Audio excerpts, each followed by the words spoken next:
I welcome each one of you so that we are all to the awake. So we have with us, I'm not going with the elaborative this one. One in RERA, another is in REIT. RERA and REIT, on both he has got a PhD. So you can imagine the research that he does. He is also the, of course, advocate to hai. He is a guide, PhD guide. So I will be very shortly enrolling under him as a student. Again, Harshad Savla, he is research head in none other than NEREDCO, CREDI, a national body. He is the research head, and every week on the market and other things he does research, and he is associated with number of institutions, and he loves to talk to the people. And one more feather in his cap, he is a promoter. ये advocate नहीं है, जैसा बहुत सारे लोग सनत लेते हैं.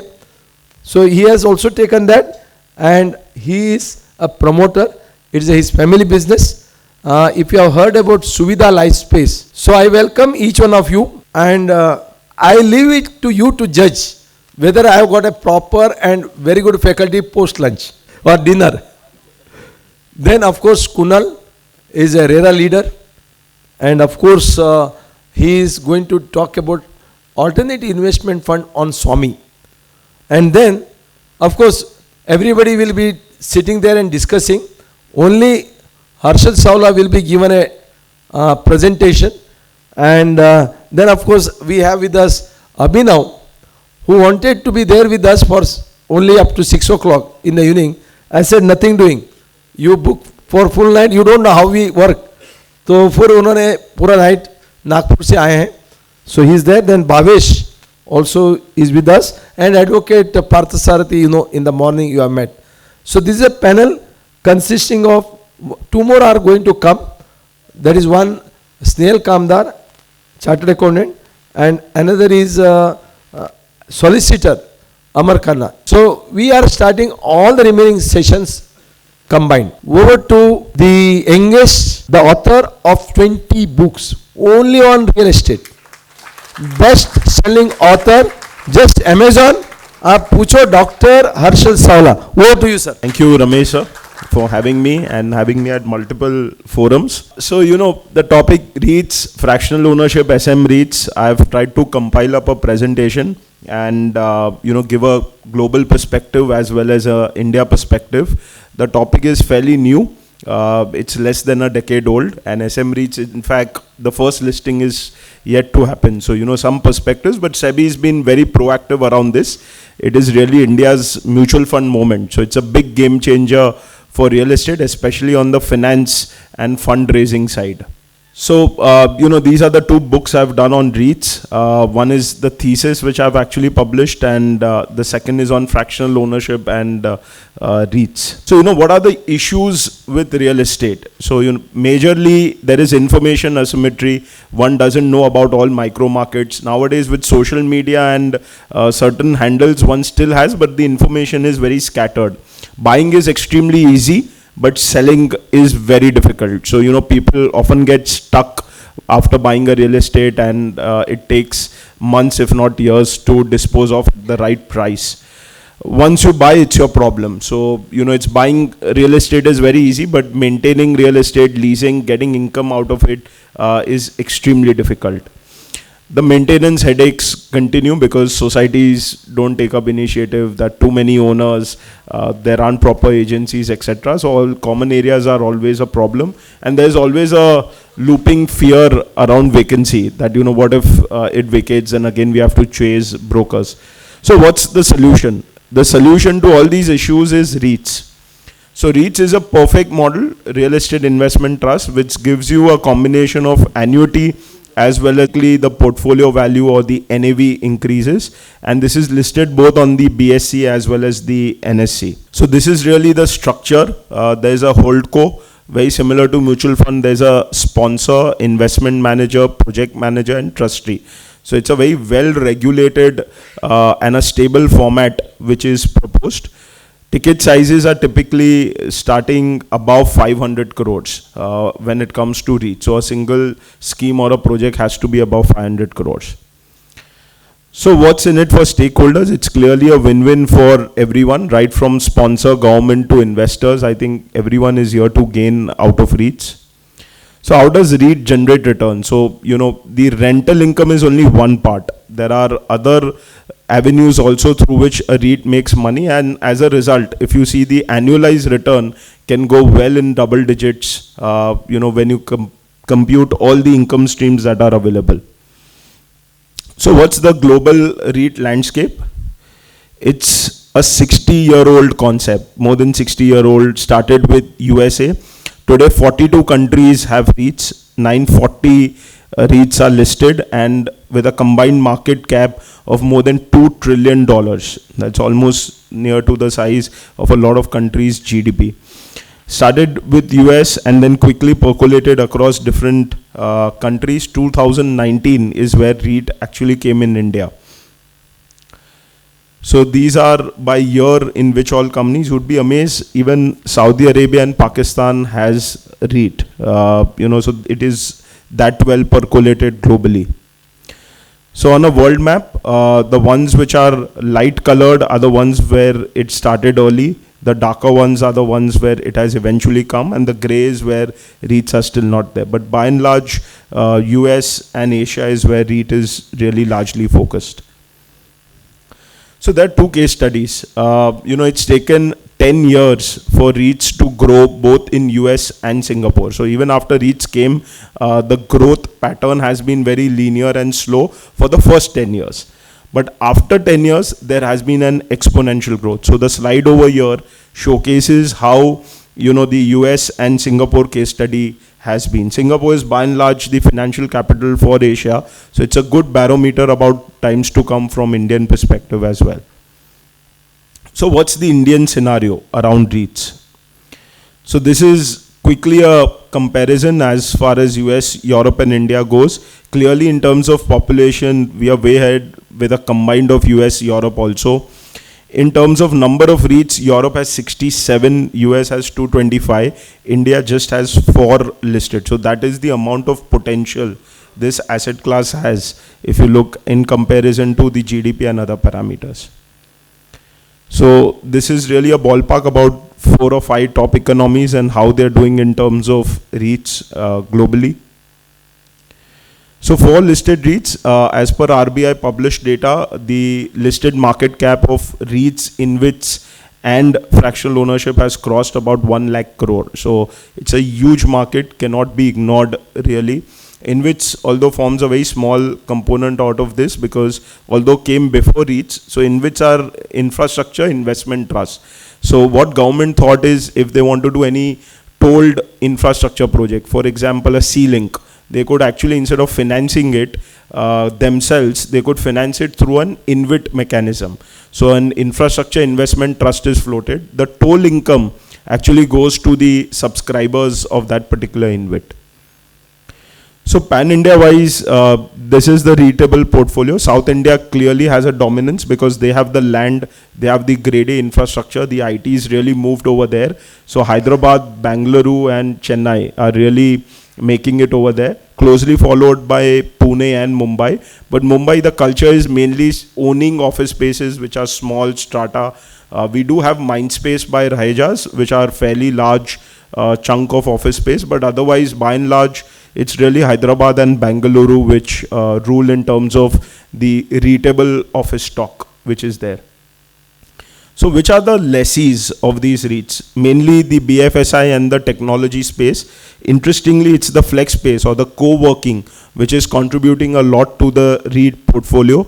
A lot of people thought after the pandemic co-working will really phase out, but actually it has changed to flex spaces. So flex spaces is nothing but you have an operator who will manage the entire office space for you. So you don't really buy seats, it's your office, but you really get an operator to manage, and in return you pay a sort of an income to the flex players. So as per SEBI regulatory framework, these are the guidelines which they have made, which ensure that there is investor protection fully. One of the key is if there is any sale of asset which is to happen, the range cannot be beyond 90% and 110% done by two independent valuers. So any exit that has to happen has to be in a particular valuation zone. Second, if you note, the money that is put off REITs is in ready with OC properties which are already income generating. So real estate has two major risks, whether the project is completed or not. We have a whole big stalled project issue which were discussed in the previous sessions. The interesting part with REIT is they'll put only in a completed project. Second, they will put money in a project which is income generating. Now here is where the real pie lies, that it's an MNC which has done its own due diligence, like the asset, also looked at parameters like green building, ESG, etc., and has taken up the asset and is giving rentals. It is at that moment that the REIT enters. So it's extremely safe from that perspective. Even in the midst of the pandemic, Raheja's REIT along with Blackstone oversubscribed. So that is when really the IT giants had said that we will do all work from home. TCS and the other companies really came out saying the future is work from home. Interestingly, Raheja's REIT, almost majority portfolio, more than 2/3 was IT companies. And in spite of all of that, it oversubscribed. So that purely showcases the power that this asset class really carries. So this is the market potential if you really look as compared to REITable space that is available and how much are we really REITing it. So 7x opportunity lies. Interestingly, we can also take it forward in multiple asset classes. So we can do industrial, residential, logistics, hotel and healthcare. Presently, we are taxing the income that the REIT was generating, which is the rental income, but also they were taxing the dividend which was being distributed. So that double taxation effectively brought the returns below FD. So which is why REITs were never picking up. So almost in 2014, when the first NDA government came, in their budget announcement, they said we will bring REITs. It took an entire term of NDA for them to bring back REITs. So 2019 is when really the first listing happened. 5 years of work was put by all industry stakeholders, developers, funds, SEBI, government, etc. And finally, it took 5 years and the first listing happened. Since 2019 to today, there are totally 4 REITs which are listed. So I'll shortly come to those. So if you really compare mutual funds, fixed deposit, GSECs, comparatively REIT on an average will give you 11.6% if you look at a combined on a 5 to 7 year horizon where the escalation also kicks in. So this is the first REIT which got listed, Embassy REIT, India's first and Asia's largest. The portfolio is 3/4 of the portfolio is in Bangalore. Embassy and Blackstone got together and actually have made a platform where they have now multiple asset classes which are put forth in the REIT. The second REIT was the Raheja REIT. This was the one which I was referring to, came during the pandemic. It has an interesting mix of Hyderabad on one side and Bangalore, and Mumbai and Pune on the second side. So it's a well-balanced REIT, mainly around IT. So all the Mindspace IT Park that you see in Malad, Airoli, etc. are all REITed and owned by this particular platform. Brookfield. Now, the unique part is Embassy and Raheja's had partnered with Blackstone. But this is the first fund which independently did a REIT without a developer. So Brookfield is first India's institutionally managed REIT. Very interesting strategy they've taken. Mindspace focused on Mumbai, Pune and Hyderabad. Your Embassy focused on Bangalore. If you see the focus of Brookfield, it's more towards northern India. So now it's the first time you can even decide by seeing the portfolio. If you're very bullish about NCR and the allied markets over there, then Brookfield is a better REIT to go for because that's where they are really growing. If you're very bullish about southern India, then Embassy is a right REIT to go for. And of course, then there are other ratios and other pieces which can be looked at. And this is the first retail REIT. So very interesting, in tier 2, tier 3 cities, the real India's consumption is happening over there. So tier 1 is still, picked up on online, but for them, entertainment is going to a mall, going to these community spaces, going to cinema, and that whole culture in tier 2, 3 is very interesting. Blackstone smelled an opportunity over there, and which is where they came up with a retail REIT. So this REIT owns all the malls. If you notice, they've really picked up all the tier 2, tier 3 locations. So Amritsar, Chandigarh, Udaipur, Indore, so these, Bhubaneswar. So this is where they own assets. In Mumbai, the L&T Seawood Mall at Navi Mumbai is actually owned by this Nexus REIT. So it's the first retail REIT. So these are really the 4 REITs which are there presently. Many more will come. Satwa has just made an announcement. This year they will be coming up with one of the largest REIT, which is more than 40,000 crore in terms of valuation. Again, that is with Blackstone. So interesting would be Blackstone now has 3 developer partners, Embassy, Raheja and Satwa, with which it is coming up with 3 different REITs. So these are the 4 REITs, comparison on different parameters. It's very interesting to note that, normally in India, there is a calamity or an accident that happens, and then you have a law to address that particular. It's the first time the regulator has been so proactive that they've not really waited for some incidences of fractional ownership scams to report and then they've come out. They've actually proactively, within a year, they've gazetted the whole thing. They even recently released a 13-page FAQ which had more than 30 questions about different scenarios. So SEBI is really going very supportive on this. SM REITs is really where the growth pie lies. For that to be understood, what were the fallacies in fractional ownership which led to SM REITs is something interesting to note. So this is really how fractional ownership is placed. Mainly the space which was left by REIT, because REIT, to qualify, you needed 500 crore and above. So everything that was below 500 crores typically fell under the bucket of fractional ownership. Also, there was no regulator, so people were running their own models, people were running their own platforms. There was no entry barrier, there was no licensing, there's no RERA exam, nothing required over here really. So these were 4 models on which fractional ownership are still running in the country. So something to note, fractional ownership is not banned, it is not mandatory to shift from fractional ownership to SM REITs. SEBI is really given a choice. I think SEBI believes that given an option of SM REITs, if someone still continues fractional ownership, the market forces will catch by and people will not subscribe, which is a very positive thing. I think the message is very clear that investors today are smart enough, they will prefer to go to an SM REIT over a fractional ownership platform. So these are various asset classes in which fractional ownership is still pretty much available in the country. I would strongly suggest to stay away from fractional ownership. This is one space where returns are promised very extensively. The models are marketed heavily. The commissions stations are very high. The slabs are very high. So this is really pushed down the throat. But this product is something which is to be really stayed away from. So what's the alternative? So you don't want an asset which is above 500 crore. You don't want to go the REIT size. You want good returns also. And for that, something similar to small cap, mid cap, you have the SM REITs. So that is something which will provide a fractional ownership platform as all these pieces. So SM REITs, this is really the last segment, small and medium REITs, recently gazetted in 2024 itself.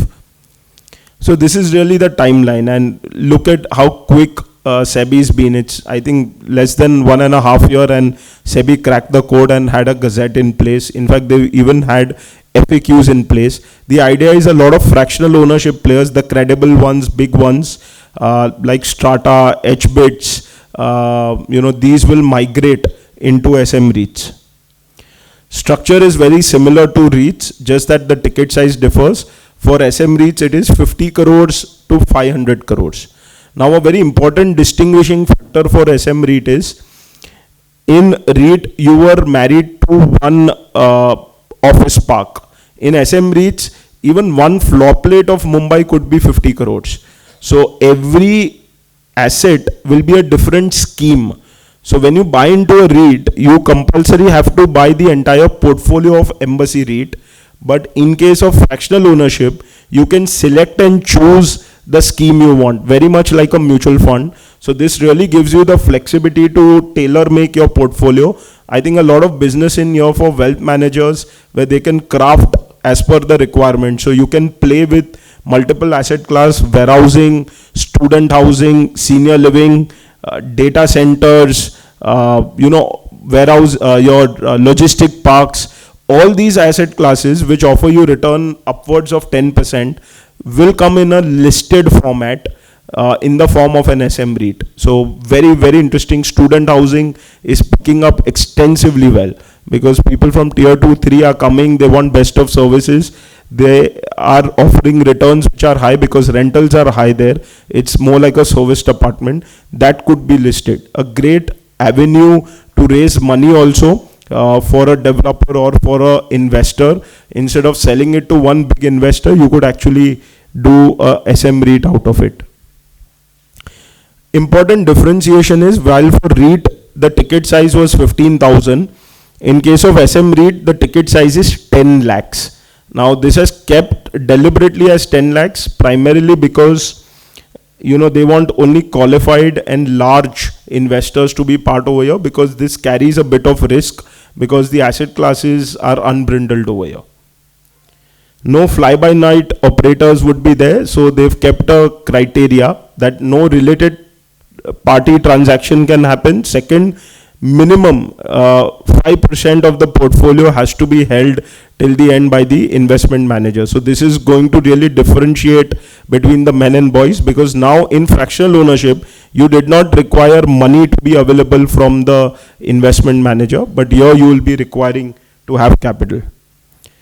So these are really the slabs which are available. From an investment manager, there are eligibility criteria where sponsors' net worth has to be a minimum of 20 crores.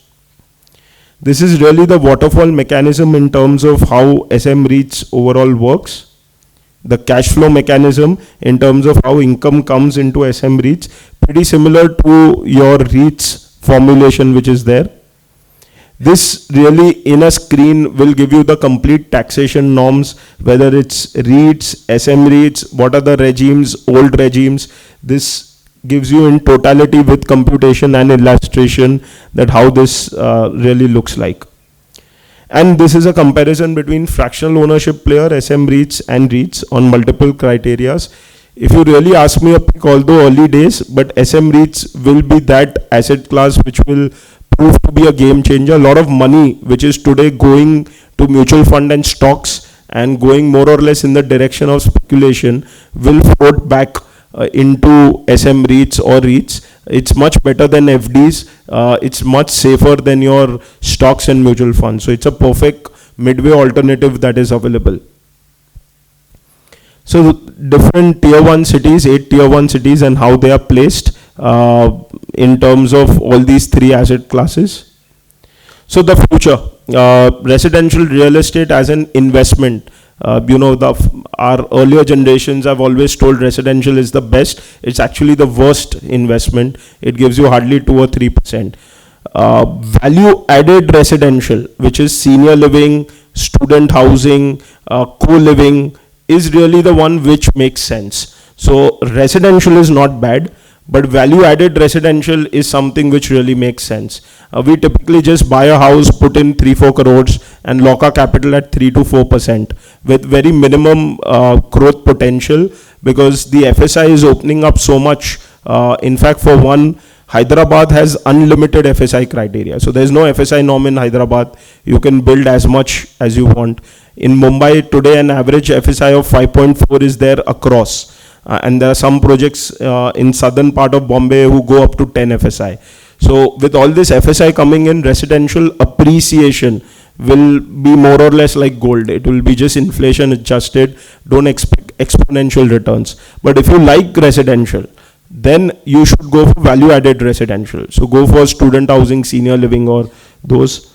Mutual fund AUM as of 31st December last year was 51 lakh crore. So REITs and SM REITs will really eat into this particular pie over here. 176 lakh crore is FD. Money just getting killed, beaten by inflation. It will find its way into SM REITs eventually. SM REIT today is only a 4,000 crore asset class. Sky is really the limit if you look at FD and mutual fund. And these are the asset classes where SM REITs will really float out to. Office, ultra luxury homes, second homes, villas, industry, data centers, retail, student housing, senior living. These are some of the books that I've authored. They're all on Amazon. They're all on the topics of real estate, different topics. Thank you. Thank you for your time. Now, there are next 3 sessions we have combined. One we had on session 5, registration of a project. That is Abhinav and Bhavesh Nagda. They are going to deal with it. And second is, of course, fundraising, where we have just completed REIT. And then there is an alternative investment fund, there is a stress fund, there is a Swami fund. Our own chartered accountant, Kunal Modi, is going to deal with that. We'll discuss, and it will be completely panel discussion now. And the last, of course, next session scheduled was on stress project, that is stalled project, how it can be revived, whether RERA is best, which advocate Parthasarathi will debate. It's going to be debatable session.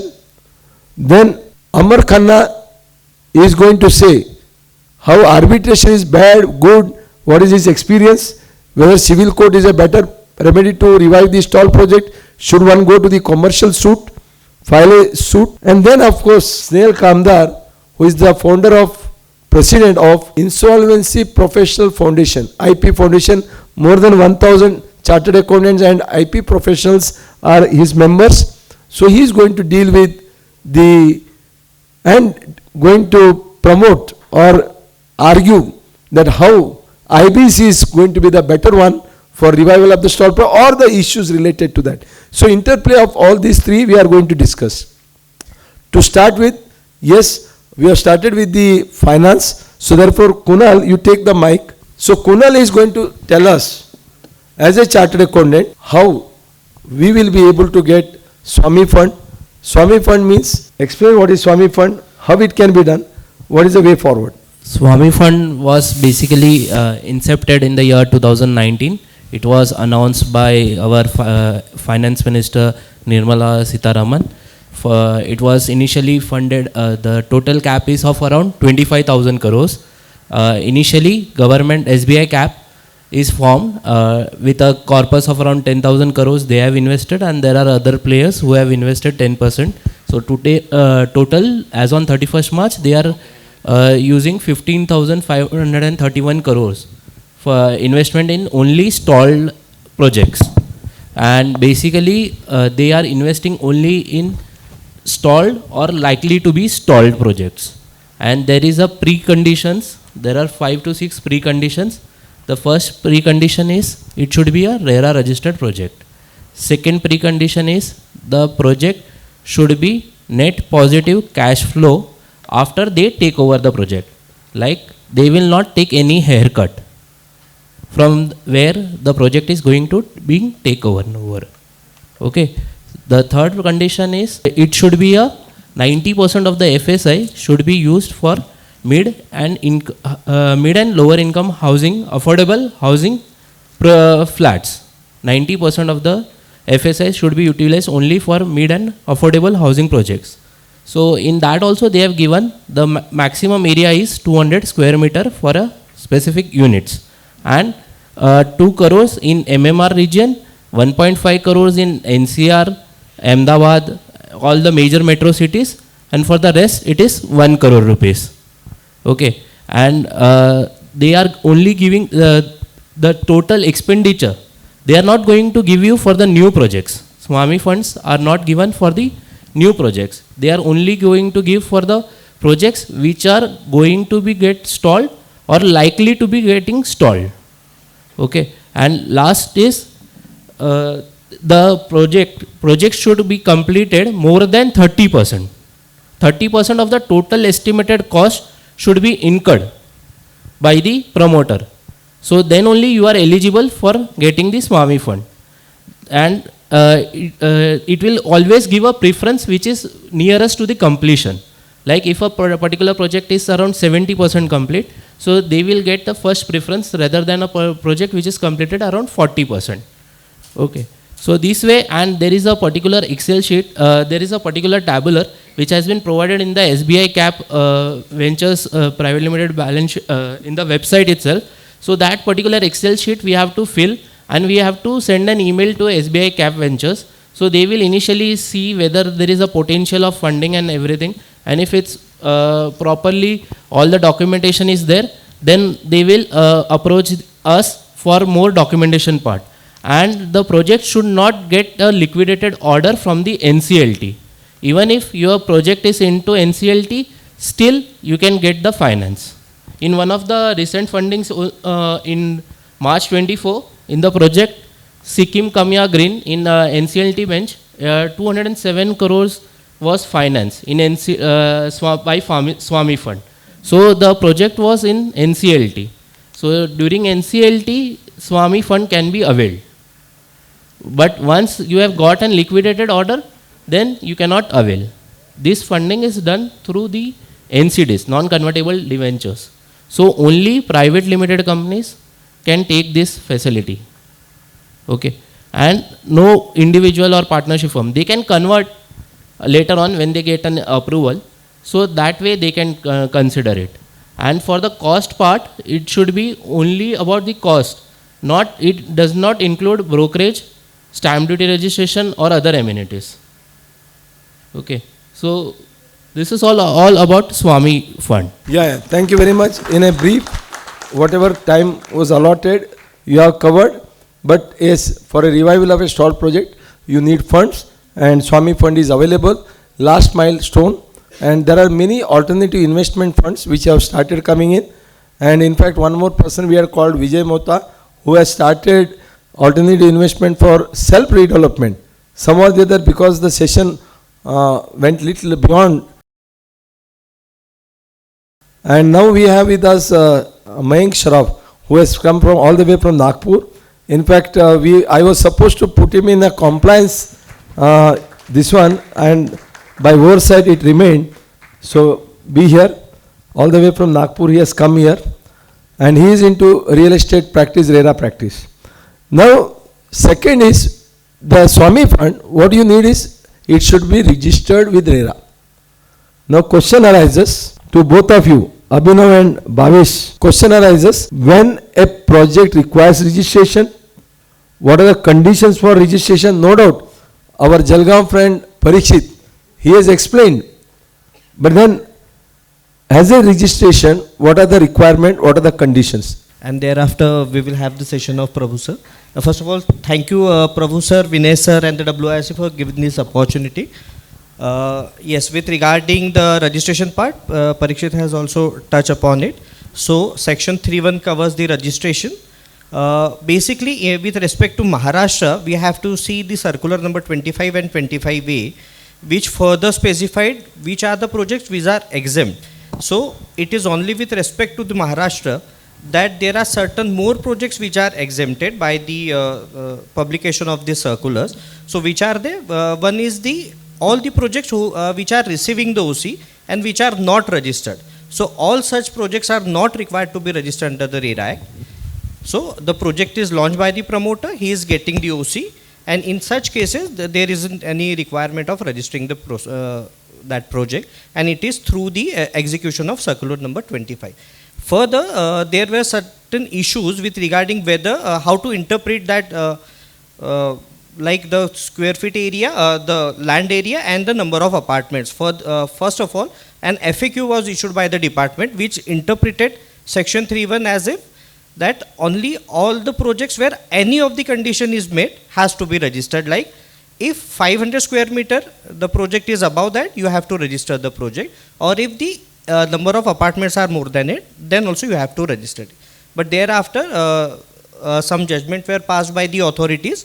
So circular number 25 came in, where this first clarified it in the year 2019 that both the condition has to be satisfied, but still that was not implemented. So circular number 25A was brought in, which has been brought in, I think, last year itself. So it clarified the situation now, Now the requirement is that both the condition has to be satisfied, then only the project is to be required. So suppose there is a project which is coming up on a plot area of 499 and there are 25, 30 or n number of apartments thereon. Still that project is not required to be registered since the plot area is less than 500 square meter. So this is the basic thing with regarding the registration of the project. I will request Bhavesh sir to add if he has to any. No, I think any questions? Team number 5. So before take out, Bhavesh sir can explain in terms of the requirement of documentation. Some of the very critical documentation where chartered accountant has to be careful in terms of while issuing a certificate or giving a declaration or advising. As a role of a chartered accountant in terms of Bhavesh, you can just explain the documents required. Yeah, good evening, first of all. Basically, for registration, the first requirement is the login. Login needs to be created, and based on the type of the designated promoter. Now, as per the new guidelines, it will be designated promoter who is going to do the login, and designated promoter will be based on the agreements which it has entered between the various promoters. In case there are number of promoters involved, like developer promoter, land promoter, investor promoter, and other one. The designated promoter's status will define the login parameters. It can be individual, LLP, or company, and so on, and the requirements are being very well stated. Once the login is being done, before the login they need to be a member of an SRO. Now it's compulsory in Maharashtra that they have to be a member of an SRO. Once that all the conditions are being fulfilled out, login is being given, login ID, username and ID has been created. Once the username and ID has been created, I'm sure most of them know that they have to add the project and all that things have to be done out. Now, basically, when you are making a registration, and let's say you are being consulted how to register, don't just go to the login. First, sit down, understand the project as a whole. Now, if it's a single building project or a phase-wise project, and how the layout is going to be defined, you need to sit, understand, team of architects, they will make you explain how the things are. Then there will be a management personnel, they will have the strategy how to go about it, and based on that, you can advise it out, whether it has to be a building a registration or a cluster a registration or couple of buildings as a registration and so on. So when you are doing a registration, first time registration of any project, you should be very careful, because based on that registration, the total flow of that project is going to be there, or total flow of that land is going to be there.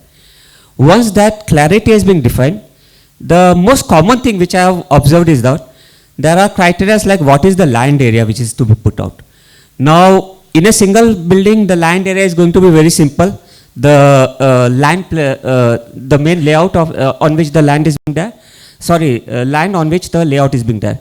However, in the multiple phases, where the FSI has been used, in some cases the FSI usage will be higher, some cases the FSI usage will be lower. So you need to sit and take understand from the architect what should be the land layout of it. Moment the land layout has been considered, what FSI you are going to use it, you have to be very clear on it. Now in places like Mumbai, you don't get FSI immediately, or no developer takes FSI immediately, because it costs. So when you are registering the project, put the total potential FSI and what is the approved FSI. This is one of the common mistake which I have seen across, that whatever is available on the plan, they just put it down, rather than going to the potential FSI, discussing with the architect, because that field till to date cannot be corrected. So there is no correction mechanism available in that field. Once you are done with this, coming to the procedures, the type of buildings, number of buildings and so on, you have to be very clear about it. In some cases, there are ifs and buts. Like I will give an example. There will be, if there is a height clearance will be given, there will be a one building. If height clearance is not given, there will be multiple buildings. So you have to be clear when you are making that registration, whether it's going to be one building, whether it's going to be multiple building, and how you are going to go about it. Further to that, when you are filling with the building parameters, Then there are declarations which are coming into the picture. The declarations will be, there are multiple declarations like bank declaration. Now bank declaration is also going to be changed thanks to the Order 56. Similarly, the declaration about Form B is there. Form B again, the promoters, who will be the promoters, that you need to identify. And each promoters, you have to take separate Form B. And so on. There are, I can just reach out the steps, but it will take long. And while issuing for a chartered accountant, first time when they are issuing the certificate, now how to ascertain the estimates? Most of the people are questioning out, and since we are certifying it out, actually we are just, we need to put into the point that these estimates are management's ballgame. It's not our duty. We need to just understand the working of it.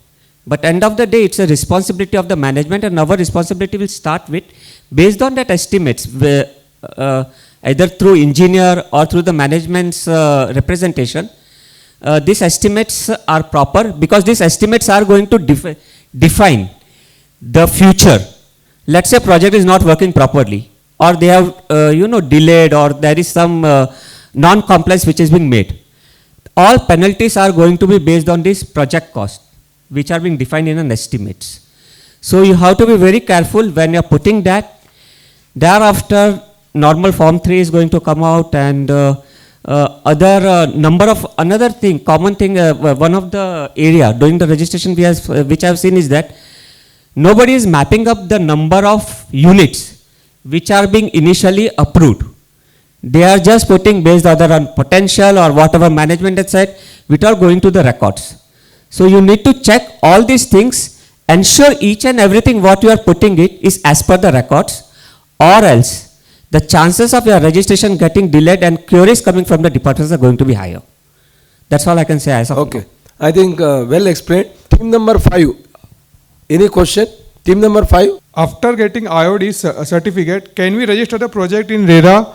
As may buyer once come to know about the project, they book flat and pay some amount like maybe 10% of the flat value, or many times builder take money in some other bank accounts. So how can we prevent a buyer from this? Mayank, I think you can answer. So to answer your question, say a project is yet to be registered and a buyer has paid some amount of money in some other bank account, and say promoter has booked that particular amount in as unsecured loan or some or the other thing.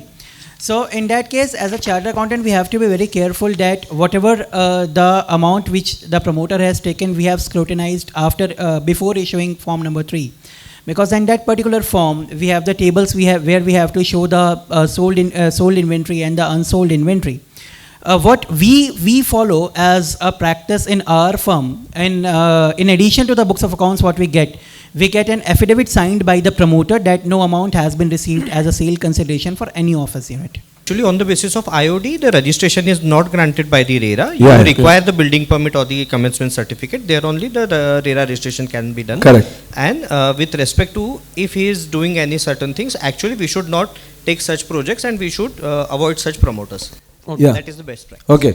Team number 4. Is there team number 4? Anybody? I am CA Praveen, founder of investment banking firm Financial Minds. So, first of all, I would like to congratulate Dr. Advocate Harsul Savla that your first post-dinner presentation was superb. I have 2 questions. That first question is that related to REIT. Both of the questions are related to REIT only. So, the first question is that if a developer, as we know that only OC received properties are eligible for REIT. So if a developer has already developed a property and has obtained the OC, then what are the incentives for the developer to go on the REIT rather than directly going on for the lease? Because for REIT he has to appoint a trust, then fund manager, there are costs associated to it. So he can directly go for leasing the property. So rather than directly leasing it out, what is the incentives for him to go for the REIT? REIT in fact goes beyond after completion also. So it goes after leasing. So actually at that point developer has 2 options, whether he wants to do an LRD from whatever the rental income which is already coming in. Can you just loan LRD? LRD is lease Loan rental is- discounting. Ah. So it is a loan which banks will provide to you by discounting all the future cash flows. Correct. Which the lessee is going to give. So developer has actually two options, whether to do an LRD at that point, or second to sell it through a REIT. The third is there, he can sell it floor plate to floor plate or unit to unit, but it's not very recommended, because that is actually how we've seen sales of office space in Mumbai. There are too many owners that come into picture. Finding an ultra HNI who wants to own that one particular large office space of 20 crore, 30 crore, these are checks which don't get cut often. But when it comes to REIT, the advantage for the developer is that he still gets to hold the asset, maintain it, keep shareholdings. He need not list his entire company. He's just listing that particular project, and it's very easy to subscribe it because ticket size is only 15,000. So it's very easy at a larger base, plus your investor is spread across India now, or in fact even globally. So foreign capital is also allowed into this particular space. It's listed on the stock exchange. So money flow becomes quite faster relatively. So there is always a debate whether he should do an LRD and raise capital at 8%, 8.5%, or whether he should go for a REIT, invite disclosures, etc. But I think what happens here is, for a developer to reach till that stage, he always has a fund which is a partner. It's very difficult or impossible for the developer on its own to reach that stage, because you are expecting him to buy the land, build the asset, complete it and lease it. So which is almost not possible. The fund which is partnering with the developer wants an exit. So the exit for that particular fund is through the IPO route, which is your REIT route. And Blackstone took its exit from Embassy, from Raheja, through this particular mechanism, and now through Satwa. But if you actually trace back, Blackstone has invested with Embassy 15 years back. So its exit has been possible only through the REIT route. So it's really the fund which is driving the developer to push the REIT. Leave it to the developer. He would rather take an LRD and keep his life simple. He would not really invite so many disclosures and so many governance. But it's a good platform to scale up, really. If you want to do 1,000 crore asset, probably it's fine. But if you want to go, and today Embassy has the potential of almost 30 to 40,000 crores. So they can do that only if they have a fund as a partner and they have REIT backing them up. So in terms of this, in terms of the valuation, unless in any other organization, okay, it's not a organization listing, it's a asset listing. So asset will have a market value. There is a premium adding to it, or only the market value could be considered for the purpose of the valuation and issue price? So great. This works very similar to mutual funds. How mutual funds have the net asset value, which is derived more by the market forces. So demand and supply really decide, but the float here is very less. It's not as heavy as the mutual fund or the stock market. It is primarily because these are very focused investors who have taken a long-term position. So they want regular income to come through them. So they are not in here for trading. So one would not expect a heavy market float. Hence, up and down on a REIT is something. It works like a large cap, really, if you see, providing stable income. Now, important part is REITs can also shake up, and I was just discussing this with him, that there has been a change of management or change of control in Embassy Group. So promoters decided to sell off their particular holdings, and which is where the valuations will go for a toss. There's also been an observation that certain REITs got listed at a premium, and then they never picked up from there because the markets really didn't pick up from there. So you will have, but the variation, if you still compare as compared to the other asset classes like mutual fund and stocks, is far less and far rare, because overall you are betting on the real estate which is generating income. So it's actually providing you two levels of safety. So the project is completed and income generating, and at the end of the day the lot size is very small. It's 15,000 a unit. If it comes the valuation makes a difference, no? Yeah, so the annualized return comes really, the pie comes when there is a rent escalation. because every 3 years, typically there is a 15% escalation. So in a way, you can expect your portfolio to jump by 15% on a linear basis. So that can really happen. So sir, in REIT, underlying asset is a real estate. So if the developer has availed a construction funding and that underlying asset has been mortgaged or charge has been created on the asset, so how this REIT will work, and like how, so what will be the impact? So in fact, which is why, and if you see, REIT starts only from 500 crores. So one particular project minimum size has to be 500 crores. That large of a project, such large construction finance is not taken because there is no visibility really to sell and raise money. So to service that particular construction finance would not be possible. So what is done over here is a fund really comes into picture. So something like a Blackstone or a Brookfield or some of the other Japanese fund would actually partner with the developer, and that money is more like quasi-equity, which will take its exit once the IPO of the REIT comes. So till that time, they are patient, waiting with the developer. The asset is built, it is leased out. So it's a very long-term game, and which is why a lot of foreign capital is interested in this particular game, because for them, this is very stable, and they are very selective about the partners they choose. So a lot of game here really lies about whom are you partnering with. At the same time, there are some funds who are saying we are not going to bet with the developer. So something like Brookfield, where they said that we will rather buy out ready-made portfolios which are available. So something like a Hiranandani portfolio which was available was bought out by Brookfield. So they took a contrarian call over there. In that case, whatever loans that the developer had with the buyout option which the fund has, and that buyout is also in a staggered way. So in a way that debt sort of gets taken care over there. But more often than not, the deals are in partnership. So the fund will come with a developer and together they will develop, and finally fund will exit. So there's a very defined time So horizon. with debt funding, it's difficult to get with REIT. For REITs, SM REITs will change the game, because then it will be 50 crore to 500 crore. So 50 crore becomes a game where tier 2, tier 3 can also play. In fact, 50 crore is one floor plate of a tier 1 city. So, 50 crore is a game changer in that sense. So SM REITs will provide that really mechanism where, and which is why they've raised the ticket size over there to 10 lakhs. So REIT ticket size is 15,000, but SM REITs is 10 lakhs. That is purely because they want the more educated investor only to come into that space. Yeah. Any other questions? Incremental dividend or whatever you call it is always depends on my lease rentals, right? Depends on? Lease rentals. Lease rentals. It can't be more than that. Correct. So I'm sure that this is what I get it. Even the capital appreciation. How Absolutely. So what happens is, by nature globally, the structure of the REIT is 90% of the rental income has to compulsorily be given back to the investors.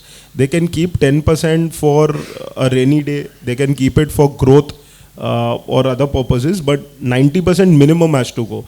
So you are very assured of the returns that come to you. In fact, this feature alone makes it more attractive as compared to mutual funds or FD, probably, because the returns are sharper and they are more certain. And you can also study from where these returns are coming from. So which are the companies which are on rent over there? Where is the asset? You can visit the asset. So today owning a mall could be possible even with 15,000 rupees. You could just invest, and if you like a mall, you like L&T Seawoods, you can put in that scheme and own a part of that mall in a way. So it really gives you a lot of option in life. The missing link was SM REITs, which now can extrapolate to other asset classes. So if you like data centers, because India has a law that India's data has to be over here. We are one of the largest data market. Our data is very cheap. Data is the new oil. So if you like data centers, which give you 25-year horizon in terms of liquidity, then you can, put your money through SM REITs. REITs today do not have that. You like warehousing, your Amazons and Mintras, they are actually leasing out warehousing. You can put money in an SM REIT, which could be a warehousing scheme. So you'd be amazed. Abroad, there's a REIT on graveyard. So, the tradition over there is they, here we lit the pyre, but there they actually bury. So people book the slot where they want to be laid, and the family actually visits at least 3 to 4 times a year. Guaranteed. And Guaranteed those graveyards are actually very well maintained and kept, because they are not like the graveyards we see here. Like, they are well lawned, etc. So their families actually pay for those services, and they are rated. There's a prison rate in US. So prison is a private subject where prisoners are actually kept. The private company manages it. Government pays the bill. That income which they generate is actually converted into a REIT. So it's like derivatives and options. The amount of convertibility of REIT, the thought process is unlimited. Everything that's real estate and everything that generates an income could be a REIT. Yeah, probably you should recommend to the government, jail REIT should be floored. Hello. Hello. Are there any lock-in period that investors must adhere to when investing in SM REIT or AIF? No, there's no lock-in period, but your long-term capital gain and short-term capital gain norms are similar to your stock market and mutual fund. So ideally, someone entering a REIT also by principle should come for the long term, because the whole idea is to get regular income from it, which is coming to you tax-free, because it's already tax one. So that dividend is exempt.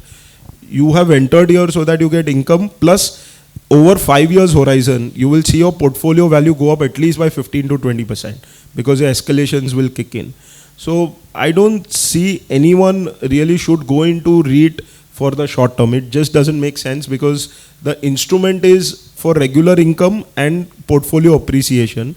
It is not for trading. In fact, if you observe over 6 months, the float is not much and the trading fluctuation won't be much, because on what parameter will it also change, because rental income is remaining the same, the asset is the same. So it's purely a long term or a medium term asset class, and a lot of wealth managers will start recommending this in a portfolio where instead of maybe reducing from the fixed deposit and mutual funds, this could be a very safe haven for someone to put in. Wanting regular income, people used to buy LICs for these things, because they were promised Jeevan ke saath bhi, Jeevan ke baad bhi. So instead of buying a term plan, LIC really monetized that sentiment of getting regular income when you are alive. What's the point of having money when you are dead?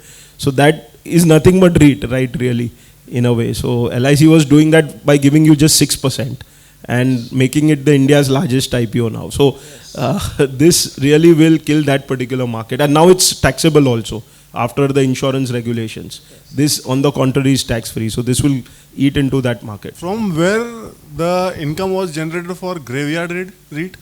No, the families which pay annually a charge for maintenance purposes. It's like a lease of the place where you were laid. So Suppose family did not pay then? So that slot then becomes available to someone else. Last one question. Yeah. My question is for Harshal. So I would like to understand how this valuation, the price of the REIT, will capture the real estate value. Will it be a demand supply price or a real estate value? How does it capture? No, fantastic question. So one is of course demand supply, which is any listing mechanism works on demand supply. But valuation of real estate is what? I mean, look at it from the basic. Just don't look at the returns which are coming, because returns could be because someone has rented the place at a very heavy rent also. So that could be the possibility. So if you are buying, forget REITs, if you are buying a real estate, saying giving 8 or 9% returns, look at what is the market rental which is going on. So if rent per square foot is heavy, you are assured that either this client is renegotiating or vacating, because after escalation it will not stay. Second, whether the client took on bare shell or they took finished offices. Because if they've taken bare shell, then the tendency to stay for 10 to 15 years is at least there, because that much depreciation cycle would be there. But if they've taken finished, then the rental might be heavy. In fact, you are in for a trap, because then they can actually leave pretty quick. And third and most important parameter is at a particular yield. Say you are buying office space at 8% yield. What is the price per square foot of real estate? So if price per square foot of real estate is high by 10 to 20% than the market real estate which is available, then you are actually taking a wrong call. So when you are evaluating the REIT, what you should look at is these, or any real estate, these three are the fundamental principles that you should look at. That what is the average rent in the market, what is getting paid, what is the average price per square foot of real estate, what is getting paid, and finally what is the quality of the lessee, whether they've taken bare shell, which sector they come from, etc. Now when it comes to REIT, you have one more ratio, like you have price equity and all these ratios that are available. There is something called as WALE, W-A-L-E, so which is weighted average of lease expiry. So larger the WALE, better it is. So if a WALE is 12 years, which means it will take 12 years for the REIT to get vacant, the premise to get vacant. So the risk is that much less. If WALE is 6 years, run away from that REIT, because the vacancy can be high and your yields will suffer eventually. So so if you see, one of the slides over there had ratios also put up. So when I was comparing the 4 REITs, the ratios were there. So you can compare the REITs basis those ratio. And WALE is one of the significant ratio globally which is used while comparing REITs. So we have to do all this study before investing in the Yes, and which is why wealth managers will come into play here, where they will recommend basis. So how you do a client profiling and suggest which mutual fund they should go for. Very similarly, you will have a specialist to suggest which REIT you should go. Okay, now next we have question to our friend IBC. Snehal Kamdar is the president of IP Foundation and RERA and IBC. The question is very simple. How RERA or IBC, which is superior, which is overriding, and as a home buyer or in the real estate, how the IBC function, you can just enlighten us.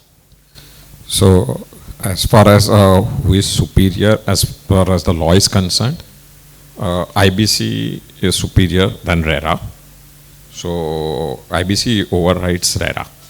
Now coming to a situation that which is better for a home buyer point of view, whether RERA, whether NCLT, that is IBC, is better. So this depends on the position of the project in which they are stuck. So the projects which are near completion, where Swami Fund, what we understood, AIFs, last mile funding, which is done by some AIFs that come into play, they do the funding, and if they come to the rescue, then the RERA would be better. Like in the previous sessions also, we heard from a DSK matter in RERA, which was the first revoked matter under RERA. The RERA authorities revoked the project, so and took the charge technically. So, and it was revised. So that was the first project where I was also a part of it, where we guided RERA authorities, RERA authorities, to file a caveat in NCLT, because ultimate point is resolve. Insolvency is IBC speaks of resolution. Any matter which is stuck, if it is getting resolved in any way, is what it needs to be done. So resolution is the key. So when it was getting resolved under RERA, IBC came, we filed the caveat and IBC was not invoked. Even the Swami Fund, what was referred recently, where NCLT matter they were funding. So it was a matter which was going to NCLT. NCLT did not admit the matter because Swami funded it, because it is getting resolved. I think it was Uptown Rising City, where Swami funded recently. That was the project. And 2 other projects also being discussed, are in talks, where they will be funding, and they have filed the caveat, because there is an institution who is formed because for the specific purpose of resolving certain things. So there IBC will get stalled. Coming to IBC now. So IBC home buyer thing. So initially single home buyer used to go and file, and the project used to get into trouble. Running projects used to get trouble.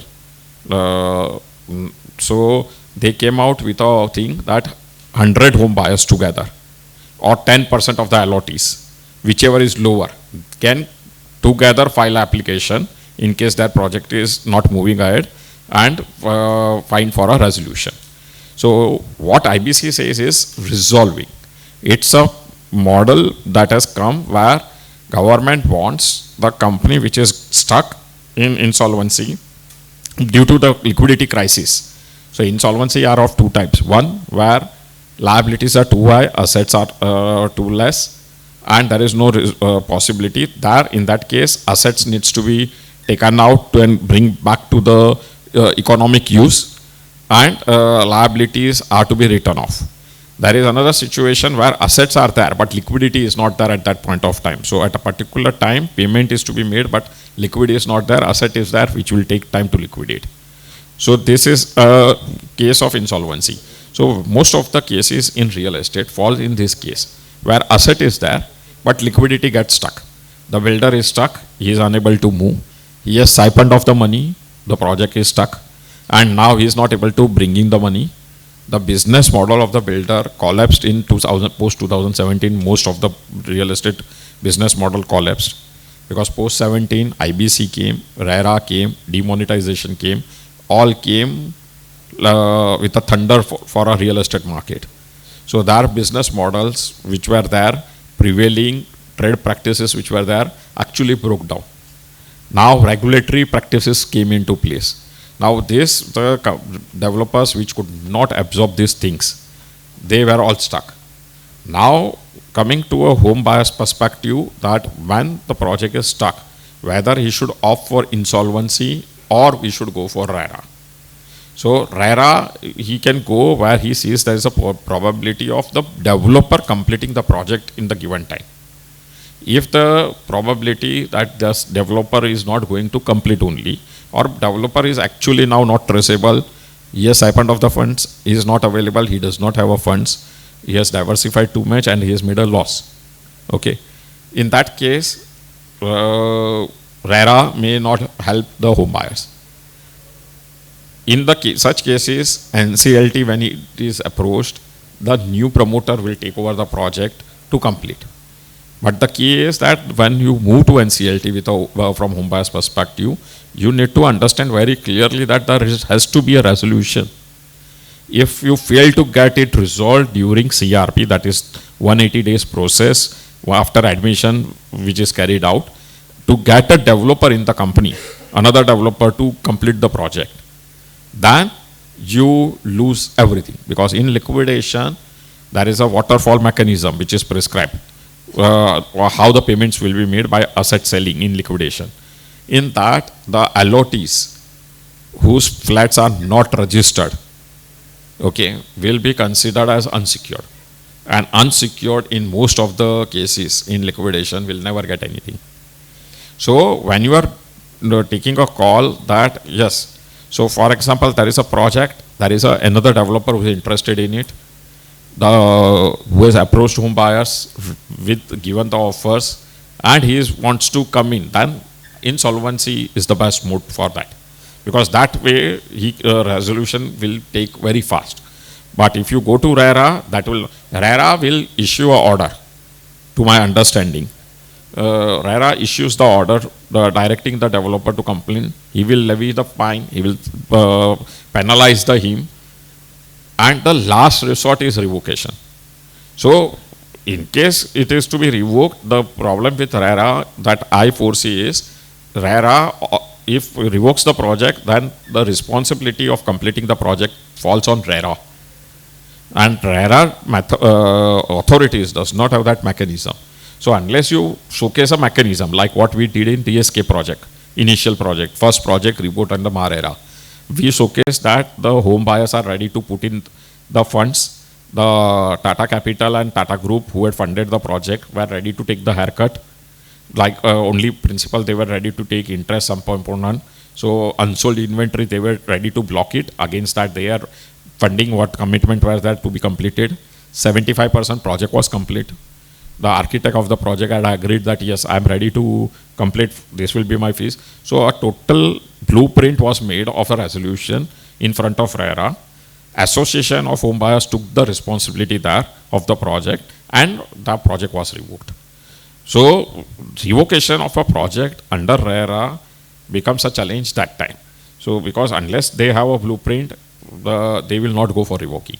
But in insolvency, if it is a matter is admitted or the process is to be followed, new builder has a chance, and you will see most of the things getting sorted out under insolvency in this mode. 10 PKC Mumbai project, a prestigious project which was stuck since long, sailed through IBC. During period of insolvency only, the RP took a interim finance, started the project construction completion till that manner, and in the resolution process, Adani Group came, took over the bid and took over the project. So there are several examples where the resolution, so the project has to be viable. The project which has a viability can sail through in insolvency. Project which has lost the viability, for them probably there may be not taker. So clinging on to the promoter and trying to see that he completes maybe the better option or some other mechanism. So that was the key part. Yeah. I think good takeaway. Now we have the next session, that is on complaint, redressal and appeal. Advocate Parthasarathi, representative practice. Since the day RERA has come in, I am 100% involved in representative practice, and of course Advocate Parthasarathi is also associated with me.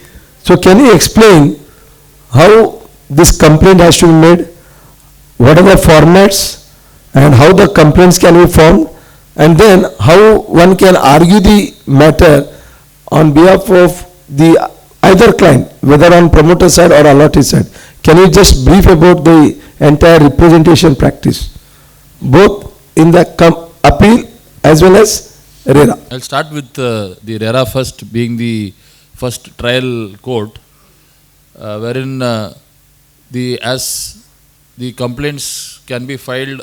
Actually, there are three stakeholders as far as the Act is concerned: the home buyer as the allottee, the builder as the promoter, and the real estate agent as well. There are three stakeholders which RERA has recognized, and any of them, besides them also, there may be some other aggrieved parties as well, as far as Section 31 goes, wherein through which you file a complaint to the authority or otherwise, even to the adjudicating officer.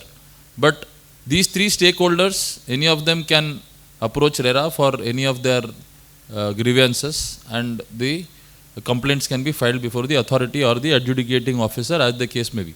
Now, there are two different categories of complaints which can flow. One is basically for claiming any kind of a delayed interest for not handing over possession by the promoter to the allottee. In case if the allottee is going to file a complaint, generally if you see 80 to 85% of the complaints which are filed in RERA are more towards not getting the apartment or the houses on time. So there is a section 18 which comes into play of RERA, which basically deals with section 18(1) to be very more precise, which deals with claiming interest on the delayed possession which the promoter was unable to hand over possession as per the terms and conditions mentioned in their whatever contract was entered into between the allottee and the promoter. So if there is a delay there, then obviously section 18(1) can be, we can approach the authority by invoking 18(1), section 18(1), which is a provision through which the allottee can claim delayed interest. So for example, there are some discussions, arguments which happen which date has to be considered as the date of possession. So whether the agreement for the date mentioned in the registered agreement for sale has to be considered, or whether the date mentioned on the RERA website, where while registering the project, each and every promoter has to actually declare a date of possession. There are different dates which are mentioned there, but the proposed date of completion of a project while registering the project, whether that date should be considered or whether the agreement for sale date should be considered. So obviously there are many orders to that effect which always says that the contractual obligation with both the parties, between the allottee and the promoter, will always remain as the date of completion which is mentioned in the agreement for sale. So the allotee can always rely on that particular date, and the delay which happens from that particular day can be claimed as a delayed interest through section 18(1). The allotee is entitled to claim that. The promoter has very limited options of actually claiming any kind of a relief through the authority, but for one section which is section 11(5), which talks about cancellation of the agreement for sale for any kind of a breach committed by the allotee. A very few other sections which the promoter can actually invoke through the RERA. It's more towards home buyer, loaded more in favor of the home buyer. So this 11(5) section is basically a section wherein if any breach is committed by the allotee, insofar as the payment of your consideration amounts are concerned, or any kind of other such related issues, if there is a breach, then the promoter can also approach the RERA authority, file a complaint for cancellation of the booking or the agreement for sale. So this is, these two complaints, basically, as I told you, the complaints are divided into two parts. One part goes to the authority, that is the RERA authority, wherein any kind of a complaint relating to non-registration of the project, like we were discussing about which are the projects which are to be registered, and if the promoter is has not registered that real estate project. Now there are many other instances also wherein the RERA authority has actually described what is meant by an ongoing real estate project. So ongoing project in case of, at least in case of Maharashtra RERA, it has told that there are many, the act says that if the structure or the building has not received its occupancy certificate or the completion certificate, is an ongoing project. It is an incomplete project and can be defined as an ongoing project. But if you see in the city of Mumbai or even in the MMR region, there may be at least 40 to 50,000 societies or structures, buildings, which still do not have an OC. But whether those buildings can be considered as an ongoing project even after say 15-20 years. So RERA has also come out with lot of judgments, orders, wherein Mr. Gautam Chatterjee was, when he was a chairman, he actually set a precedence stating that once buildings have been occupied, it may not remain as an ongoing project. It will be, either it is a society or a occupied building. It will never remain as a real estate project, ongoing real estate project. So obviously you cannot go and claim or require that project to be registered under the RERA authority even after 2017 when the act was introduced. Secondly, the debate again is whether the project should be registered if it is less than 500 square meter or less than 8 number of apartments. So those two conditions are required for registering a project. Nowhere it is written that you are not required to register the project if you are less than 500 or less than 8. So it is the prerogative of the developer. If he still wants to go ahead and register, he can still register the project, because it's obviously going to give that extra mileage to the developer, because once it is a RERA registered project, there are other fringe benefits which are attached to the particular registration. So if a particular project is registered with RERA, actually lot of other things which can flow, which positives can come to that project, and obviously the builder is going to benefit. Yeah. Yes, I understand. Now, I think in brief, he has given what type of complaints are coming up, especially about delayed position, some related to the project registration. And now I think we can pass on to solicitor.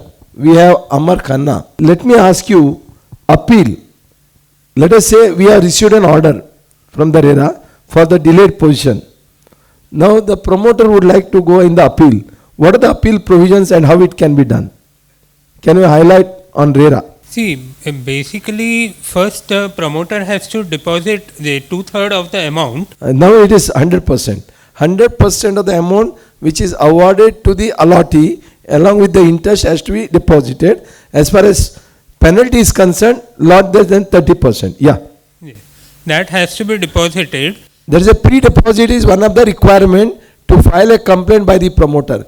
But for filing a complaint by the allotee, there is no such pre-deposit requirement. It's for appeal. Appeal. For filing the appeal, sorry. For filing the appeal, you need to pre-deposit, and usually you have to file then, basically. Yeah. So, what are the issues you normally take up in the appeal? How the appeals are framed? See, basically, it depends on the order. Basically, non-application of mind, then non-observance of principles of natural justice, not giving you an opportunity of being heard. Then, basically, those are the points, basically. Okay. So, Parthsarthi, now, when you draft a complaint, what are the basic things looked into? When you draft a complaint, of course, against whom you are filing a complaint, that could be one. Secondly, what are the facts of the case? Second, so can you elaborate how many parts are there in the complaint? Yeah, as I mentioned earlier, there are two categories of complaint. One going to the authority for claiming interest, other going to the adjudicating officer. There is another officer who is the adjudicating officer who will adjudicate the compensation which can be awarded to the aggrieved person or the allottee. So there are two different forms which have been provided. One is Form A, which is been provided to be filed before the authority, and another one is the Form B, which is to be filed before the adjudicating officer. So all complaints or all claims relating to Section 12, which is regarding the advertisements and non-adherence or any kind of a breach of the advertisements or whatever was projected to the home buyer, that comes under Section 12, which goes to the adjudicating officer, any claim related to that. Section 14 for any kind of a change of plans, which comes under Section 14, and any breach of any kind of such activity will lie with the adjudicating officer. Section 18, which obviously 18.1 I told about the interest, 18.3 is relating to compensation. So that compensation part will also go to the adjudicating officer, and Section 19 is related to the obligations and duties of the allottee. So any kind of it also covers some of the obligations of the promoter as well. So all these four sections will lie before the adjudicating officer, and they have to go in Form B. Form A is for basically for non-registration of project, claiming interest, and any such kind of reliefs. Okay. So these. Yeah. Go ahead. I'll just 4 or 5 points which needs to be covered in a complaint application. The first of all, obviously, it will start with the Form A or Form B, then the title of that particular complaint, then the particulars of the applicant and the respondent, that is whoever is the complainant and the respondent, their particulars, their addresses. Then we have to declare that the matter is not pending before any other court or any other authorities. Then the RERA registration number has to be given there, the project registration number. Then the facts of the case, the grounds on which the complaint has been filed, and how we are aggrieved, on what grounds, which sections have been violated, and obviously finally the prayers will come. Okay, thank you very much. Now let us welcome our regional council member from, of course, from Nasik. He has come, CA Piyush Chandak. I welcome you to say a few words, and then of course we will be having a conclusion. Thank you very much, sir. But this gathering reminds me one of the RRC, sir, we had at Igatpuri last year on practice management by the Nasik branch. And this, with the same zeal and enthusiasm, all the participants were sitting till late night and discussing the things which we come across in practice regularly, and trying to concur with the problems and have solutions, common solutions. So great efforts by Prabhu sir and the team, and Shilpa madam, my council colleague, that they have kept you engaged till so late, at night. And first of all, I should actually apologize for coming so late, but I had responsibilities of a state conference at Vapi, and then conducting elocution and state level quiz competition at WIRC, and then I'm trying to reach out here. So thanks for the opportunity, first of all, sir. And I'll take this opportunity to give one message about whatever we are doing at WIRC, and in particular for students, because I am heading the Western India CA Students Association, that is Vikasa, having 250,000 students across the region with 36 branches. And we are trying to help students to shape their future and indirectly shape the future of our profession, that is future chartered accountants. So in this journey, I'll request all of you that if you have some suggestions, because you are also coming across students with your articles, with your relatives or someone, that if you find that any valuable suggestion should be given for the betterment of students, please feel free to reach out to me directly also, or you can reach out to Shilpa madam or even Prabhu sir, because we are interacting regularly on that front. But the suggestion, if at all comes in mind, should not go in vain. We will try that, we will make the change, we will make the desired effect on the life of the students. And with this, I thank for the opportunity, and thank you very much, sir. Thank you. Snail, now a project is now stalled. Okay. The bankers are after the borrowing, and if they go into the insolvency, now as a home buyer, what is his option? Where he has to file a claim, whether he will get money, whether he has to get a haircut, whether he can insist for the what is known as flat also. So at what situation and how it can be done? So there is a lender who has filed an application against the developer, and the company goes into insolvency. As a home buyer, the first thing that one has to do is file their claims. Okay. So there will be a paper ad published in leading newspapers stating that the claims needs to be filed. So in that ad, there will be a date like 14 days from the date of that ad to be submitted, claims to be submitted. So once that is given, that ad is published, thereafter you file the claim. Claims are entertained till 90 days. There is no issue till 90 days. And further, as per the recent amendments, it is further allowed to be collected. So claim, don't stop filing the claim if you are a home buyer. Okay. The date written there does not restrict you from filing till that date. After that date you cannot file. So there is sometimes misconception कि paper add में लिखा है 14 दिन में देना है, तो 14 day के बाद हम दे सकते हैं कि नहीं. आप कभी भी दे सकते हो. 14 day is for specific purpose. एक कमिटी बनी जाती है जिसे हम COC कहते हैं. So that COC what we prepare for that names comes, तो आपका होम बायर का वोटिंग डिसाइड होता है. So वो वोटिंग डिसीजन के लिए वो होता है. Now coming to home buyer claim. Claim में क्या लिखना है, तो जो पेमेंट किया है वो और 8% इंटरेस्ट. अगर आपके agreement, if your agreement contains a clause that the interest will be paid at a higher rate than 8% than that rate. Otherwise 8% is the interest that you will get. So that is your claim amount. Now after you have filed the claim, all claims will be collected by the resolution professional. He will be admitting the claims and giving a list of the claims admitted to the prospective resolution applicant. मतलब जो नए buyers आएंगे company को, developer company को by करने के लिए, in which the projects is stuck, they will get that details that this many are the home buyers and this is the amount of claims admitted of them. Okay, now that developer who is interested in that company will give a resolution plan. So a resolution plan will define who will get what. So it will define that yes, you are a home buyer, you will get house. If you don't want a house, if he gives an option to quit by taking cash, he can give that in the plan. So that plan defines everything, and that plan which is defining these things has to be voted by COC, which the home buyer is a part.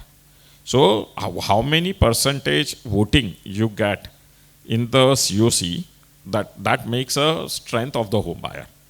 So there has been a cases where the plan requires 66% to sail through. So if your home buyer has 66%, then that plan sails through home buyer. But most of the time you will find majority lenders will have that say, and home buyers will not have that say. But many cases which are still struggling resolution are the cases where that 66%, to get 66%, both the parties, lender and home buyers, say is required. So in these cases, one has to understand, as I told in my previous part also, that one has to understand that if the company goes in liquidation, the biggest loss is of home buyer, because secured creditor will always get even in liquidation. Maybe less, but yes, sure to get that thing. But home buyers will lose everything in this. So the home buyers needs to understand that in plan, what is the proposition given to them. Like the most of the time conditions are escalation. So you have bought a flat where 20,000 rupees per square feet was the rate, as on now, for example. And you have bought somewhere in 2010 where it was 7,000 per square feet.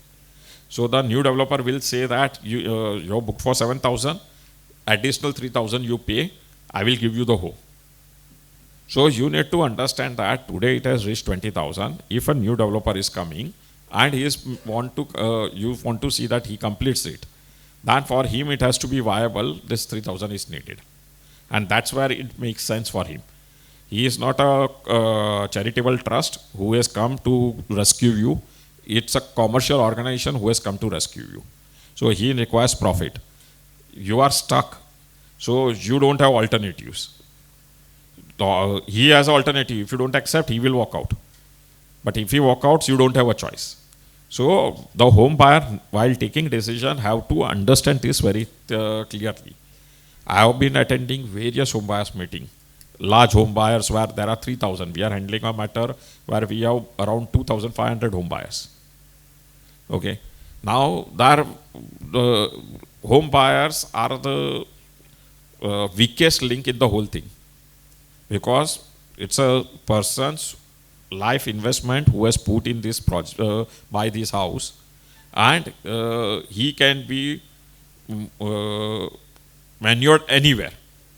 So if a builder is on the side, boss मैं तेरे को घर देने वाला हूँ ना, तू against vote करिए. So he will understand, okay, builder is giving me support, no, I will give. Don't do that. Have your own team, have your own analysis. If you don't have a consultant who can help you to guide this. Then take this decision, because these are very critical decision. Escalation, why should I pay? मैंने तो पैसे दे दिए. पैसे दे दिए, घर नहीं मिला ना. घर चाहिए कि नहीं चाहिए? पैसे चाहिए कि नहीं चाहिए? झगड़ा करना है तो करते बैठो. मैं निकल जाता हूँ. जो नया आया है will walk out. With old you fight it out.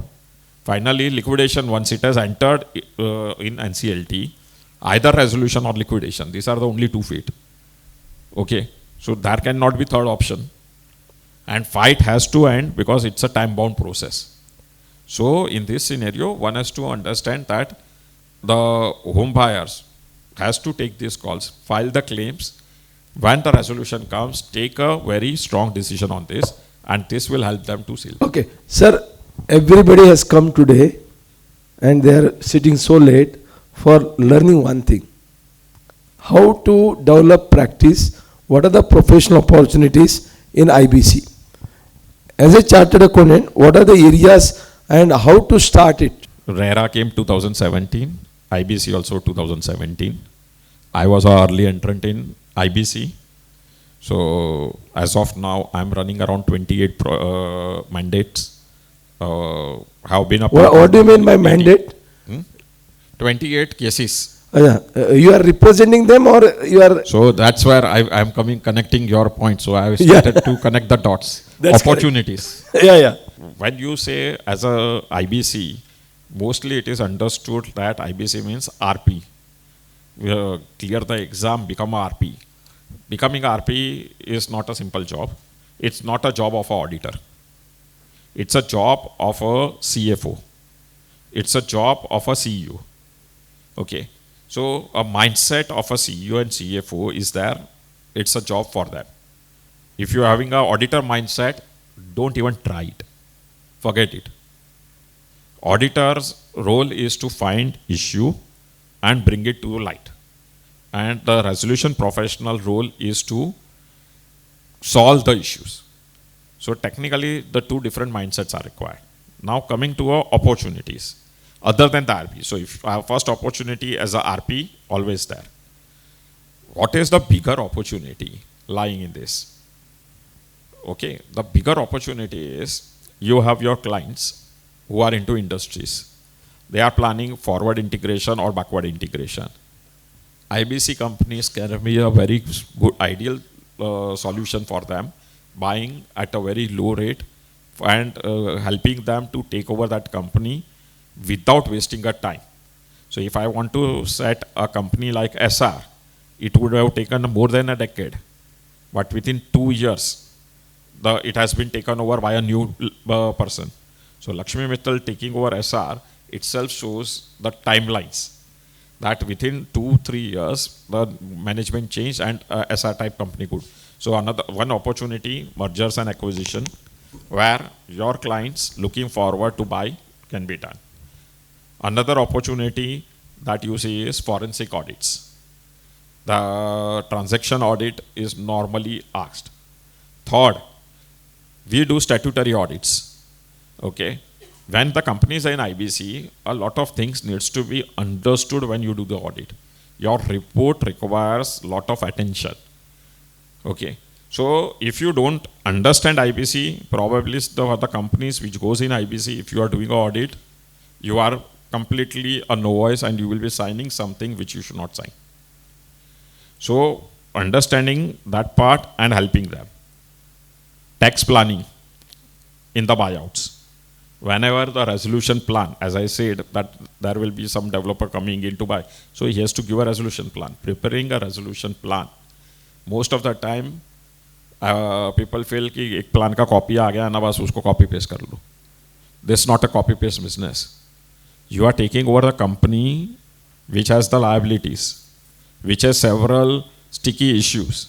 There is a clean slate principle under IBC, but that clean slate principle will only survive if your resolution plan covers them.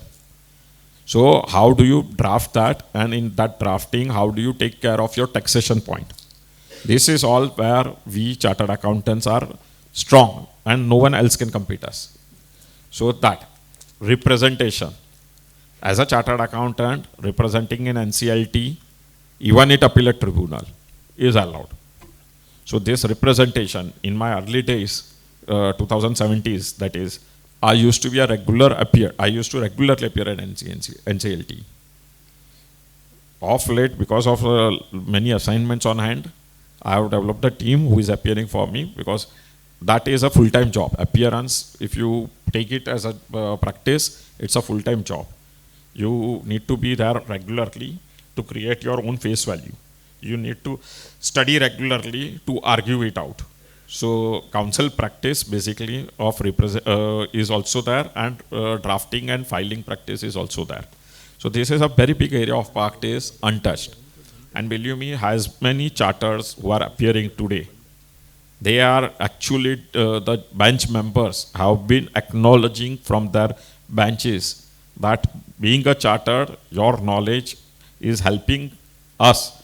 The bench is saying, that is the adjudicating, is helping us to decide the case faster. The representation, in-depth explanation, and the way we present helps the thing in this representation. So that practice is another area of practice. And it's a big area. If you still mile down, I had actually, one day I was sitting and we had drilled down to around 22 areas of practice in insolvency. So sectoral wise practice also is there. So as a Swami Fund, we discussed in AIF that a Swami Fund is there, which has funded a NCLT company. Why anyone would fund a ailing company? NPS को कोई fund नहीं करता ना. And the rate at which they fund is a different rate. So why would anyone? Because that company was stuck only due to hardship. So raising funds for this type of companies is another debt raising. Yeah, that means there are enough opportunities. 22. I identified 22. Okay.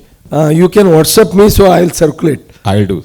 Yeah. Now we want to know from Abhinav, what are the process involved in the registration?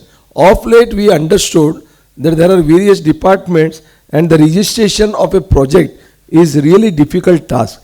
Can you explain how smoothly it can be done? What should be the methodology so that we get the registration as quickly as possible? Actually, the RERA authorities in Maharashtra have divided the whole process into three.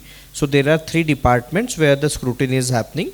So first one is the legal, second is the technical, and the third one is the financial. So all the documents that we are uploading, as well as the information that is uploaded at the time of registration, get classified into these three departments.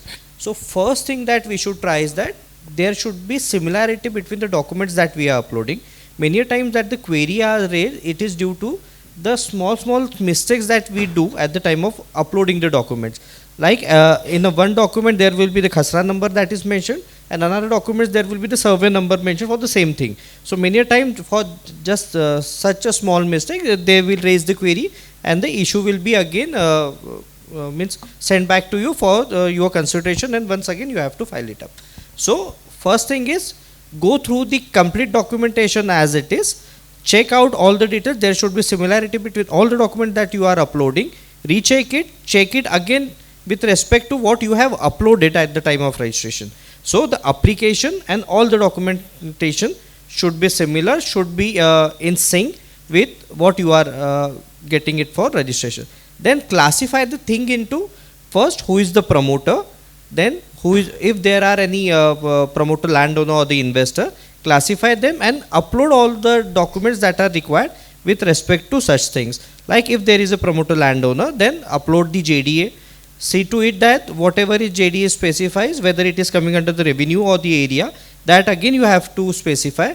Many a times it happens that the JDA specifies that it is the area share, but we at the time of uploading we say it as a revenue share. So the application will be sent back to you. So check it every time before uploading it. Once the thing is uploaded, the mechanism that the RERA has set in is that we cannot directly approach the authority now. We have to go through the medium of SRO. So any query that is raised, that has to be discussed with the SRO. SRO is a coordinator between the authority and the developer.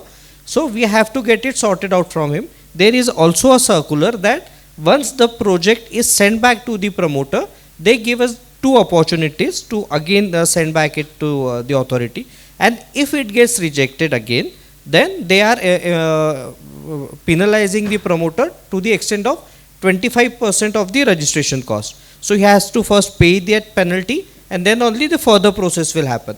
So to avoid this, first have a proper communication between the SRO, get it thoroughly checked from the department. Once the SRO confirm you that yes, whatever query was there, you had submitted to the SRO, he get it verified from the department, that is sorted out, then only resubmit it. Till the time it doesn't happen, please don't resubmit it, even though if it is taking time. Another model that is available is the open house session that every Thursday happens. The process for the open house session is that you have to apply for that on every Tuesday. The link normally starts from 10 to 2. It is not a constant, the same link is available since last 3 years, but the thing is that when it will be activated, we don't know. And there is a restriction for the number of applications that they will take. Normally, they take 100 applications per open house. So you have to recheck it every 2-3 minutes. You have to put in a person who will just check whether that link is operational. Once that is operational, you have to fill the Google form. That Google form will get submitted on the RERA website, and then your number will come on the open house session that is happening on every Thursday. Normally it happens from 3 to 5. So that is another way of doing it. The third thing of doing it is send the mail to the authority. There is a help desk. Send a mail that such a query was raised. We have sorted the things with the SRO. We have uploaded the document. Still our application has not been shifted from desk 1 to desk 2. So follow up on the emails. That is the help desk that is available. And the third one is you can also call in the help desk that is there.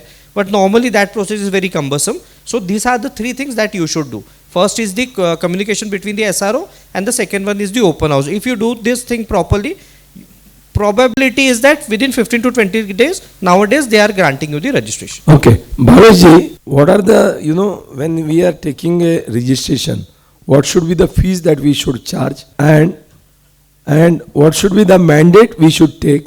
Because lot of expectation from the promoters when they are assigning the job. Can you enlighten? Otherwise they are saying 5,000 mein udhar ho raha hai, idhar 10,000 mein ho raha hai. So how you convince him that he sticks to you and he comes to you? Basically, before taking any assignment job or anything, one being a RERA registration, you should understand first what is the volume of the work which you are going to be responsible of. Based on the volume of the work, and again, like it will differ. Like if a promoter or a project is of, let's say, 10 crore, or project is of 500 crore. Even forget the value of the project. Sometimes the complexity of the project is concerned. A 500 crore project may be plain vanilla project, just the pure land is there and you have to build it out. Whereas a 10 crore project, there might be a redevelopment thing coming out or something coming from 2 promoters, 3 promoters, this, that, all the things comes out. So it's basically first you have to understand the timeline which you have to take it out. Second thing, nobody is going to pay money just by freeway, okay? So fear is the best tactics, okay? That is the one thing which most of the time works out. Second thing is your convincing ability. And third thing, one which has always worked with me is the value which I put for my time. It should be, you should be ready to walk out. Because if you are afraid to walk out, then you may discount yourself. And if you cannot value yourself, then I think so no one in this whole, auditorium is going to value that. So that's the way I do it. Yeah. Sir, Amar Khanna, solicitor, redevelopment many times gets stuck. And RERA is not coming to our excuse.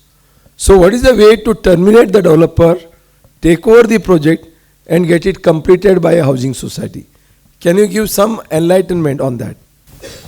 See, basically home buyers, they can form an association and under section 7 and 8 of RERA, they can approach the RERA authority and they take over the project. That is about the promoter, purchasers. Yes. Existing housing society, if they want to terminate. They can, see, they have two things. They can give a public notice and issue a notice to a developer for termination and terminate the development agreement. Okay. And if there is an arbitration clause, should I go for arbitration or should I go to civil court? See, it's this way. If you want a cheaper thing, if you want, then you go to a civil court. It will take you around 20 years to have a solution for that. And if you are ready to spend for it, then go for arbitration. But the cost is very high. So it's a call of the society basically. Okay, Mayank, last question to you. See how you look at various type of compliances. Of course, Parikshit has already explained, but how you will be able to convince the client that these are the compliances to be done, and as Vinay said, it is better to take a returnership and all. How you suggest? Yes, of course. I very well agree to the what Vinay sir has said. What happens is कि if the clients comes for compliances only, अगर client सिर्फ compliance के लिए आता है, तो he end up paying with only for the certifications like Form 3 and Form 5, and many of the services takes as a free service. So as far as the compliances is concerned, we have to make them understand what is the importance. As earlier also said, ki, the percentage of completion which we are certifying is not only for RERA, it is matching with the GST, it is matching with the income tax if you are following the percentage of completion method of revenue recognition. So yes, you have to convince the clients. However, after the notices are being received by MahaRERA, our job is very easy now. So the client is always afraid, sir, notice nahi aana chahiye, compliance kar do samay pe. So in this way we are doing it. Chalo. Thank you very much. Landowners under a joint development agreement. So landowners, basically, when you say landowner, so how if the landowner has raised the fund through a lender, and then they will be a part. So if there is a company which has only a development right, has gone into insolvency, then landowner has nothing in that company. Landowner is supposed to get his either in a revenue sharing model, say. So if it is in revenue sharing, yes, then they will be a part of the, it will be in the same shoes. Okay, thank you. Say for example, there is no financial instability for the promoter, but the project is stopped due to maybe environmental compliances or other legal dispute. Still, few allottees decide to go and approach NCLT under Section 7, and now interim moratorium is applied under Section 14. So now how will this affect the other buyers for the other plots, like the other projects? Number one, also, how can RERA and IBC solve this issue for the benefits of the builder as well, the promoter as well, because it is unfair on him also. So, two things, two part to your question. First part, what I understand, that there is a company which is, some home buyers have led to under NCLT, they have approached and filed, and the company was viable, financial condition also was not an issue, but there is a permission issue, maybe aviation or environmental or any of the condition which is required to be taken has not been availed, and that is where the project is stalled. Okay. When there is no permission, technically speaking, as we previous session we heard that 20 माले का था building, 40 माला बेच दिया. So same way here, where permissions are not there, if the project is stalled, probably neither IBC or RERA may come to a rescue, because both are based on the certain basics where the project needs to be having the permission in place. Even RERA. So completion cannot be done due to non-permission. That projects are not only stalled, may not work out ahead. Okay. Coming to your second part, that the projects, this type of projects, how do you resolve? Can the promoter come, something can come to a promoter rescue? Yes. Promoter rescue means if the project is stalled and he does not see any solution, that is piling up, then under IBC section 10, he can approach and he can even go and say that I am not able to do this now. I want to close the company, relieve me of it. So the thing that further debt piling up does not happen. He restricts the line and draws the line. But I find this option being used by any developer may be very rare, because developer try their best till the last moment. So they would not use this option. But yes, the law, IBC law is defined for such situations only, where you don't find any solution and you want to come out of this debt cycle. Probably that is the right case for IBC. It is only to see that economic resource either come to the society or it is being developed and closed. Thank you. Thank you. Thank you.